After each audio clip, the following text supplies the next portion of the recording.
Faire part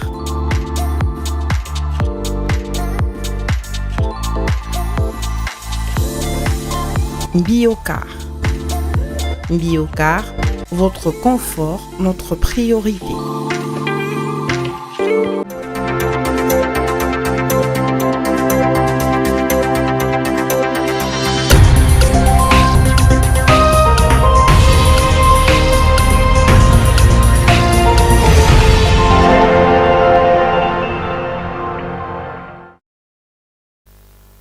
Tout le plaisir est pour nous de vous informer, mesdames et messieurs. Bienvenue dans ce journal de la mi-journée. Vous êtes sur Mondico Télévision et vous avez raison. À la une de l'actualité, Félix Tshisekedi et Paul Kagame se sont rencontrés à Doha, au Qatar, hier mardi 18 mars 2025, sous la médiation de l'émir du Qatar.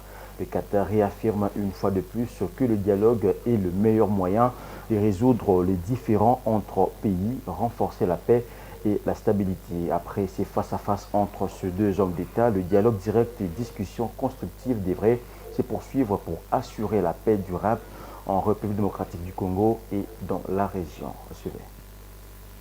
Dans le cadre des efforts visant à apaiser la situation dans l'Est de la République démocratique du Congo, l'État du Qatar a accueilli une réunion trilatérale à Doha le mardi 18 mars 2025, à laquelle ont participé Son Altesse Sheikh Tamim bin Hamad Al Thani, émir de l'État du Qatar, les présidents Paul Kagame, président de la République du Rwanda, et son Excellence le président Félix Tshisekedi Tshilombo, président de la République démocratique du Congo. Réunion qui s'est soldée par un communiqué. Le chef d'État ont salué le progrès des processus de Luanda et Nairobi, ainsi que ceux du sommet conjoint EAC-SADC tenu à Dar es Salaam en Tanzanie le 8 février 2025. Le chef d'État ont réaffirmé l'engagement de toutes les parties pour un cessez-le-feu immédiat et inconditionnel tel que décidé lors du dit sommet. Le chef d'État se sont ensuite accordés sur la nécessité de poursuivre les discussions entamées à Doha afin d'établir le base solide pour une paix durable telle qu'envisagée dans le processus de Luanda, Nairobi, dorénavant fusionné et ou aligné. Le président de la République du Rwanda, Paul Kagame, et Félix Tshisekedi, président de la République démocratique du Congo, ont remercié l'État du Qatar, Son Altesse Sheikh Tamim bin Hamad Al Thani, émir de l'État du Qatar, pour son hospitalité et pour avoir organisé cette réunion fructueuse qui a contribué à renforcer la confiance dans un engagement commun en faveur d'un avenir sûr et stable pour la République démocratique du Congo. Et à la une également, le président de la Chambre basse du Parlement, le professeur Vital Kamerhe, a reçu hier mardi, également 18 mars, le rapport du bureau de la Commission défense et sécurité de l'Assemblée nationale sur les auditions de membres du gouvernement en rapport avec la situation sécuritaire qui prévaut dans la partie est du pays. Plusieurs villes dans ces coins de la République démocratique du Congo sont sous contrôle de l'armée rwandaise. Suivez. Le bureau de la Commission défense et sécurité de l'Assemblée nationale a remis le mardi 18 mars 2025 son rapport sur les auditions des membres du gouvernement en rapport avec la situation sécuritaire qui prévaut dans la partie est du pays suite à la violation de l'intégrité territoriale de la République démocratique du Congo par le Rwanda en soutien aux rebelles du M23. Ce rapport est le fruit d'un grand travail abattu urgemment par cette commission qui lui permet aujourd'hui d'éclairer la lanterne du bureau sur les différentes interventions du gouvernement pour faire face à cette guerre d'agression. Aujourd'hui, la commission défense et sécurité a tenu de venir remettre solennellement le rapport du travail que nous avons abattu presque pendant plus d'un mois. Nous avions auditionné 5 ministres, commençant par le vice-premier ministre, ministre de l'Intérieur, le vice-premier ministre, ministre de la Défense, Madame la ministre d'État, ministre des Affaires étrangères,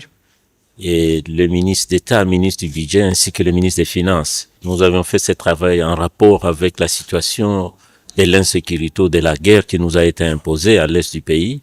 Et voilà, aujourd'hui, c'est les jours où ce travail, nous l'avons clôturé et il fallait remettre ça parce que c'est le bureau qui nous a donné ce travail. La suite est réservée aussi au volet, c'est le bureau qui saura la suite de ce rapport. Parce qu'on ne peut pas le divulguer, Il faudra que ça soit exploité d'abord par le bureau et on pourra discuter de la question au cours de la plénière. Il faut noter que les membres de la commission défense et sécurité étaient obligés d'écourter leurs vacances parlementaires afin de répondre à l'appel urgent du bureau de la commission pour procéder à l'audition pendant plusieurs jours des quelques membres du gouvernement autour de la question sécuritaire.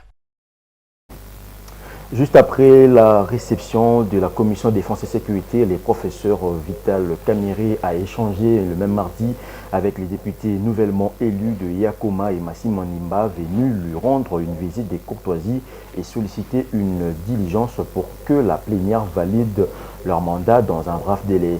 Il s'agit des 2 élus de Yakoma et des 5 autres élus de Massimandimba.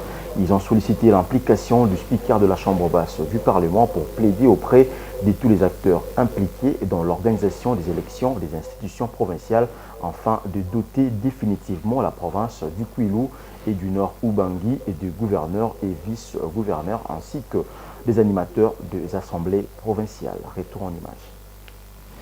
Après la pluie, c'est les beaux temps, dit-on. C'est avec joie que le président de l'Assemblée nationale, l'honorable Vital Kamerhe, a reçu le mardi 18 mars 2025 les députés nouvellement élus de Yakoma et de Massimandimba venus lui rendre une visite de courtoisie et solliciter une diligence pour que la plénière valide leur mandat dans un bref délai. Il s'agit de 2 élus de Yakoma, à savoir l'honorable Mbui Kaya et l'honorable Nzangi Antoine, et de 5 autres élus de Massimandimba, dont l'honorable Louasangu Paul, l'honorable Kamisendo, l'honorable Manzenga Didier, l'honorable Sindani Donald et l'honorable Kinke Mulumba. Ces députés nationaux de Yakoma et Massimandimba ont également sollicité l'implication du speaker de la Chambre basse du Parlement pour plaider auprès de tous les acteurs impliqués dans l'organisation des élections des institutions provinciales afin de doter définitivement la province du Kwilu et du Nord Ubangi des gouverneurs et vice-gouverneurs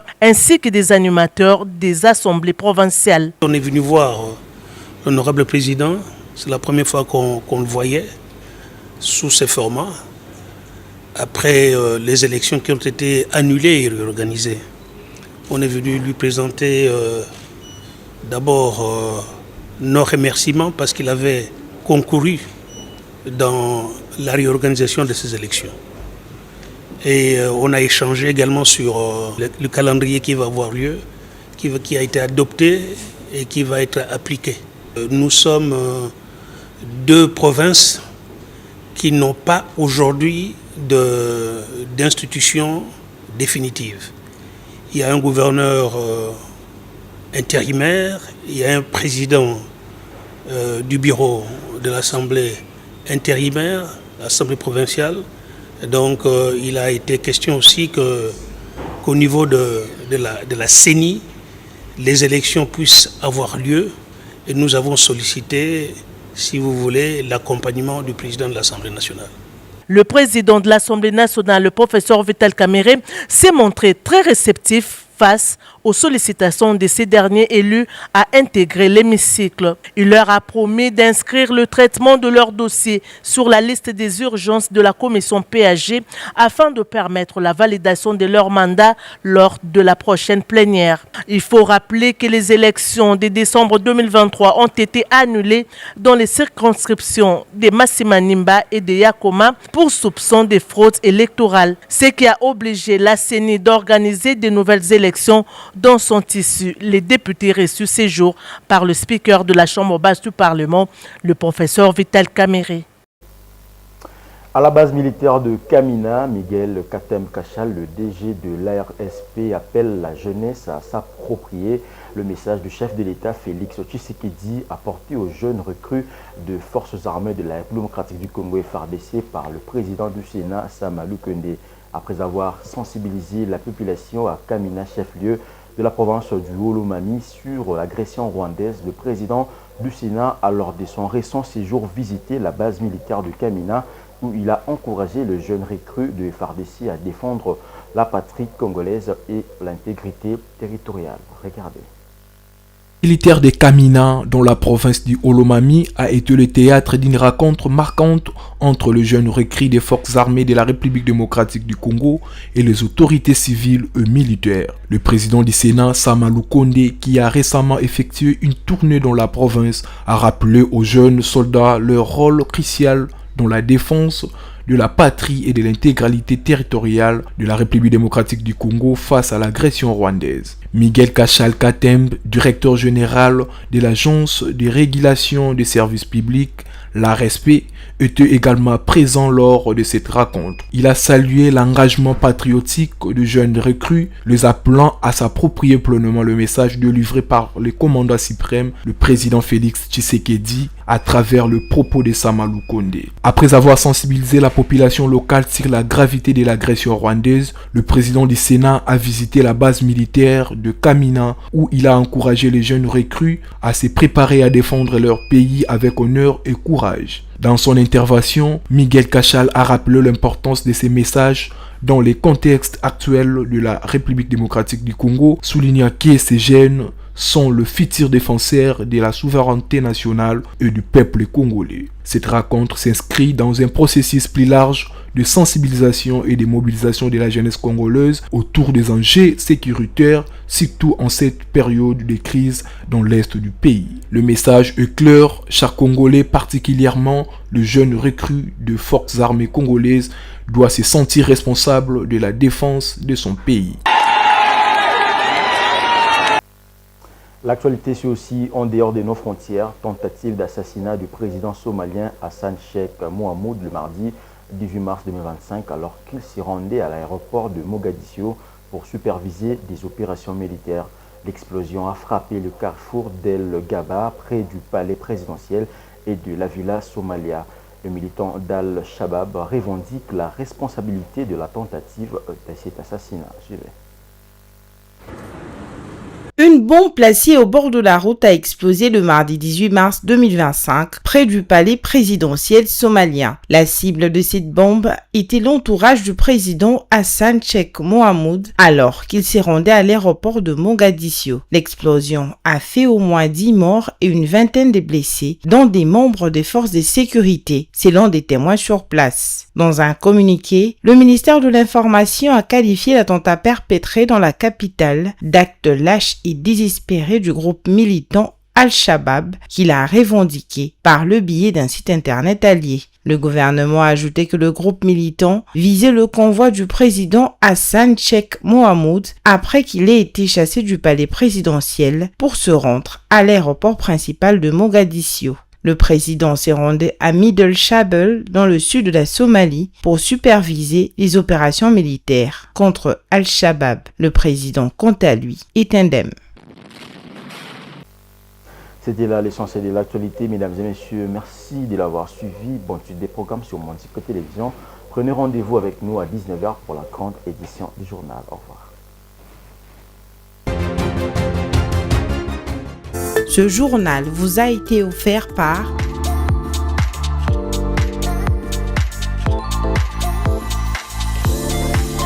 Biocar. Biocar, votre confort, notre priorité.